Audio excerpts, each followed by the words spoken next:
Hello friend, स्वागत है आपका दिव्यजी जीके के इस यूट्यूब चैनल में। तो आज हम देखेंगे राजस्थान के भौतिक स्वरूप का पार्ट 4, जिसमें हम दक्षिणी पूर्वी पठारी प्रदेश के बारे में देखेंगे। तो शुरू करते हैं। राजस्थान का कौन सा जिला हाड़ौती के पठार में सम्मिलित नहीं किया जाता है? तो ये है दौसा। तो पठार क्या होते हैं, पहले ये देखते हैं। तो पर्वतों से नीचे वाला भाग तथा जमीन से ऊपर वाला भाग जिसकी आकृति मैदान की तरह सपाट होती है, यानी कि ये पर्वतों से इनकी ऊंचाई कम होती है, लेकिन जो मैदान होते हैं उनसे इनकी ऊंचाई ज़्यादा होती है। मैदान से थोड़े ऊपर उठे हुए होते हैं और पर्वतों से नीचे होते हैं। जिनका ऊपरी हिस्सा एकदम समतल, एकदम सपाट होता है, वो पठार, उनको हम पठार कहते हैं। तो इनकी ऊंचाई कुछ 100 मीटर से लेकर कई हज़ार मीटर की ऊंचाई तक हो सकती है। इसकी कोई स्पष्ट ऊंचाई नहीं होती है। और विश्व का सबसे ऊंचा पठार है तिब्बत का पठार, जिसकी ऊंचाई है 5000 मीटर, जो कि एशिया महाद्वीप में स्थित है। तो जैसे कि हम इस चित्र में देख सकते हैं, पठार कुछ इस तरीके से दिखते हैं। तो पठारों का निर्माण कैसे होता है? पठारों के निर्माण प्रक्रिया में 2 तरह के बलों का योगदान होता है। पहला, जो कि धरातल के अंदर की ओर से लगता है, जिसे अंतर्जनित बल कहते हैं, जैसे कि ज्वालामुखी का फटना या कुछ टेक्टोनिक प्लेट्स का टकराना, जिससे कि मैदान का कुछ भाग ऊपर उड़ जाता है और पठार का रूप ले लेता है।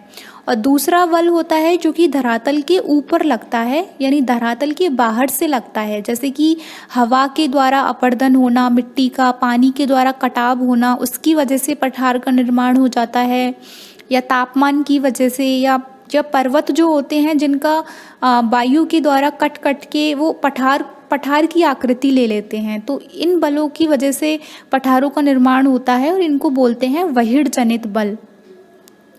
तो हमारे लिए पठार लाभदायक भी होते हैं। पठारों में कई प्रकार की खनिज संपदा का भंडार पाया जाता है, जैसे कि भारत के छोटा नागपुर के पठार में भारत का 40% से अधिक खनिज की प्राप्ति की जा सकती है, जिसमें लोहा, कोयला, मैग्नीज, अभ्रक, बॉक्साइट आदि प्रमुख खनिज इनसे हम प्राप्त कर सकते हैं।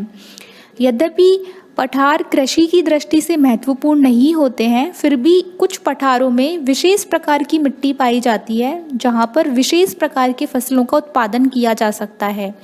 जैसे भारत में जो दक्कन का पठार है, इसमें काली मिट्टी पाई जाती है, क्योंकि ये ज्वालामुखी के फटने से इसका निर्माण हुआ है। इसलिए यह क्षेत्र कपास, गन्ना, केला, मूंगफली आदि की फसलों का उत्पादन यहाँ के लिए विशेष रूप से यहाँ पे किया जा सकता है। ये कपास की खेती के लिए बहुत ज़्यादा उपयोगी होती है काली मिट्टी। पठार के चारों ओर या कम से कम एक ओर का कगार तीव्र एवं ऊंचा पाया जाता है, जहां से नदियां अपने मार्ग में ऊंचे ऊंचे जलप्रपातों की रचना करती है, यानी वाटरफॉल्स का निर्माण होता है पठार की वजह से। तो इसलिए जल विद्युत उत्पादन की दृष्टि से भी ये बहुत ही ज़्यादा लाभदायक होते हैं और एक आदर्श स्थिति उत्पन्न करते हैं। दक्षिणी पूर्वी पठारी प्रदेश। तो हम जानते हैं राजस्थान को हम अध्ययन की दृष्टि से 4 भौतिक प्रदेशों में बांट सकते हैं। पश्चिमी मरुस्थलीय प्रदेश, अरावलीय पर्वतीय प्रदेश, पूर्वी मैदानी प्रदेश और दक्षिणी पूर्वी पठारी प्रदेश। तो पिछली वीडियो में हम इन तीनों के बारे में देख चुके हैं। इसमें हम दक्षिणी पूर्वी पठारी प्रदेश के बारे में देखेंगे। तो हम राजस्थान के मैप में देख सकते हैं, ये दक्षिण पूर्व में आता है इसका विस्तार, और इसको हम हाड़ौती का पठार भी बोलते हैं, क्योंकि ये राजस्थान के का जो मुख्य ज़िले हैं, जैसे कोटा, बारां, बूंदी और झालावाड़, इन ज़िलों में इनका मुख्यतः विस्तार पाया जाता है। और इन ज़िलों में हाड़ा चौहानों का शासन हुआ करता था, इसी कारण से इन ज़िलों को हम हाड़ौती कहते हैं। इसलिए राजस्थान का जो दक्षिणी पूर्वी पठार है, इसको हम हाड़ौती का पठार भी कहते हैं। यहाँ पे बोली जाने वाली बोली है हाड़ौती बोली। और राजस्थान का दक्षिणी पूर्वी पठार या हाड़ौती का पठार मध्य प्रदेश के मालवा के पठार का हिस्सा माना जाता है। तो हम जानते हैं भारत को हम 4 भौतिक विभागों में बांट सकते हैं। प्रायद्वीपीय पठारी भाग, उत्तर का विशाल मैदान, उत्तर का पर्वतीय क्षेत्र और तटीय मैदान। तो भारत का जो प्रायद्वीपीय पठारी भाग है, इसमें कई तरीके के पठार आते हैं, यानी कि पठारों का पठार कहते हैं। इसमें बहुत सारे पठार से मिलकर के ये बना है पठारी भाग, जिसमें से सबसे बड़ा पठार है दक्कन का पठार भारत का। और एक और आता है मालवा का पठार, जो कि मध्य प्रदेश में आता है। तो राजस्थान का जो दक्षिणी पूर्वी पठारी भाग है वो मध्य प्रदेश के मालवा के पठार का हिस्सा माना जाता है। तो मालवा के पठार की जो उत्पत्ति हुई है वो ज्वालामुखी के लावा से हुई है, इसलिए मालवा के पठार को लावा का पठार भी कहते हैं। और इसीलिए ही दक्षिणी पूर्वी पठार जो कि हाड़ौती का पठार है, इसको हम लावा का पठार भी कहते हैं, क्योंकि ये मालवा के पठार का हिस्सा माना जाता है। राजस्थान का हाड़ौती का पठार अरावली और विंध्याचल पर्वतमाला जो कि मध्य प्रदेश में है, इनको जोड़ने का काम करता है, यानी कि इनके बीच में ये आता है। इसलिए हाड़ौती के पठार को संक्रांति प्रदेश के नाम से भी जाना जाता है। इसके क्षेत्रफल की बात करें तो हाड़ौती का पठार राजस्थान के कुल क्षेत्रफल का 6.49% क्षेत्रफल पर फैला हुआ है, जिसमें राजस्थान की लगभग 11% जनसंख्या निवास करती है। इसमें शामिल प्रमुख जिले हैं जैसे कि कोटा, भीलवाड़ा, बूंदी, चित्तौड़गढ़, बारां, बांसवाड़ा और झालावाड़, यानी कि इन जिलों में ये दक्षिणी पूर्वी पठारी भाग फैला हुआ है। और इनमें से भी मुख्यतः कोटा, बूंदी, बारां और झालावाड़ में इसका विस्तार ज़्यादा है। दक्षिणी पूर्वी पठारी प्रदेश में अति आर्द्र जलवायु पाई जाती है। यहाँ पे वार्षिक वर्षा का औसत होता है 80 से 120 सेंटीमीटर, इसलिए सबसे ज़्यादा वर्षा वाला भौतिक विभाग है। और सबसे ज़्यादा बारिश होती है झालावाड़ में, इसको हम संतरों की नगरी भी कहते हैं। और सर्वाधिक नदियाँ भी पठारी प्रदेश में ही पाई जाती हैं। हाड़ौती के पठार का विस्तार राज्य में चंबल नदी के सहारे पूर्वी भाग में है। तो यह संपूर्ण प्रदेश चंबल और उसकी सहायक नदियाँ काली सिंध, परवन और पार्वती, इन नदियों के द्वारा ही प्रभावित है। और हम जानते हैं जो दक्षिणी पूर्वी पठारी है भाग है, इसका ढाल है दक्षिण से उत्तर की ओर। तो इसी कारण से चंबल और इसकी सहायक जो नदियां हैं उनका भी जो ढाल है वो दक्षिण से उत्तर की ओर ये बहती हैं। हाड़ौती के पठार की तथा मालवा की जो पठार है इसकी मिट्टी होती है काली मिट्टी, क्योंकि ये ज्वालामुखी के द्वारा निर्मित है। और काली मिट्टी कपास, सोयाबीन, अफीम और संतरा जैसी फसलों के लिए अत्यधिक उपयोगी मानी जाती है।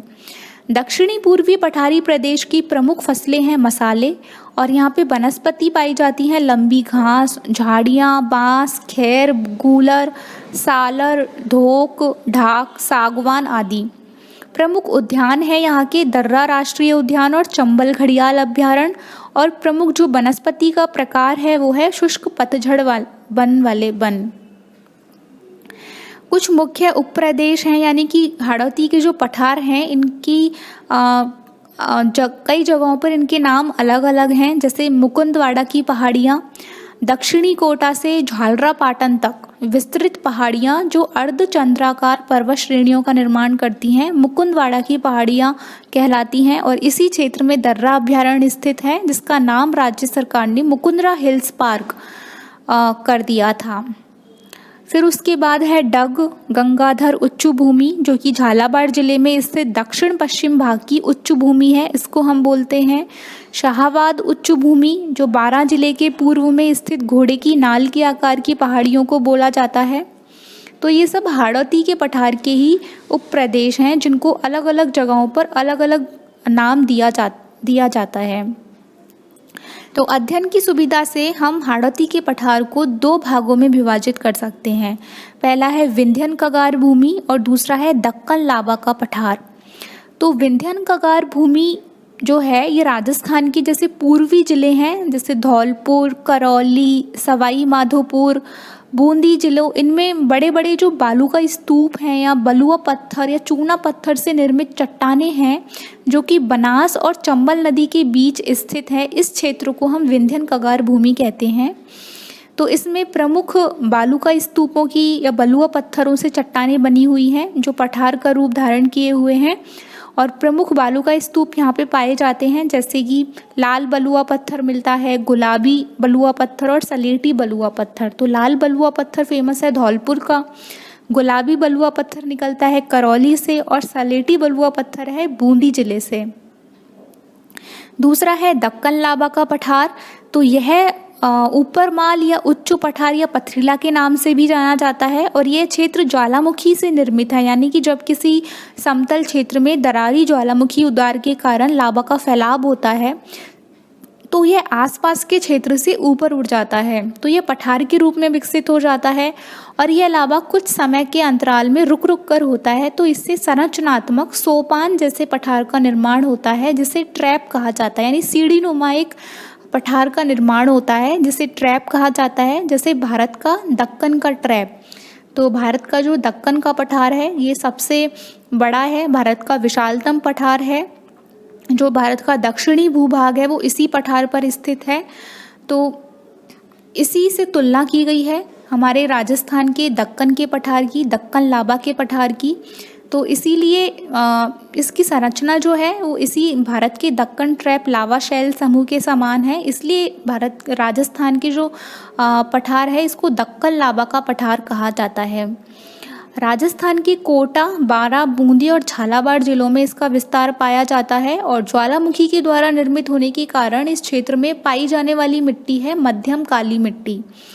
इस क्षेत्र की मिट्टी में बेसाल्ट तत्व की प्रधानता होती है। इस मिट्टी में नाइट्रोजन भरपूर मात्रा में पाई जाती है, तो इसलिए इस मिट्टी को रासायनिक खाद की अधिक आवश्यकता नहीं होती है। मध्यम काली मिट्टी कपास की फसल के लिए उपयुक्त मिट्टी होती है, इसलिए इस मिट्टी को कपासीय मिट्टी भी कहते हैं। दक्षिणी पूर्वी पठार के दो भाग हैं, तो कौन कौन से भाग हैं? विंध्यन का पठार और दक्कन का पठार। झालावाड़ अवस्थित है, तो ये हाड़ौती पठार में आता है। मुख्यतः कोटा, बूंदी, बारां और झालावाड़ ये सब हाड़ौती पठार में आते हैं। हाड़ौती के पठार में राजस्थान का कौन सा क्षेत्र सम्मिलित किया जाता है? तो ये दक्षिणी पूर्वी में आता है राजस्थान में। कोटा और बूंदी का क्षेत्र राजस्थान में कहलाता है, तो ये हाड़ौती कहलाता है क्योंकि यहाँ पे हाड़ा चौहानों का शासन हुआ करता था और इसलिए यहाँ पे जो पठार है इसको हाड़ौती का पठार कहते हैं और यहाँ की बोली जाने वाली भाषा है वो हाड़ौती बोली है। राजस्थान के किस क्षेत्र में विंध्यन पठार का विस्तार है? तो ये दक्षिण पूर्व में आता है। राजस्थान में विंध्यन कगाड़ क्षेत्र किस प्रकार की चट्टानों से निर्मित है? तो ये हम पढ़ चुके हैं, बलुआ पत्थर। इसमें मुख्यतः बलुआ पत्थर की चट्टानें पाई जाती हैं, जिसमें लाल बलुआ पत्थर, गुलाबी बलुआ पत्थर और सलेटी बलुआ पत्थर मुख्यतः पाए जाते हैं। विंध्यन कगार भूमि किन नदियों के मध्य स्थित है? तो ये चंबल और बनास के मध्य स्थित है। डांगलैंड किसका भाग है?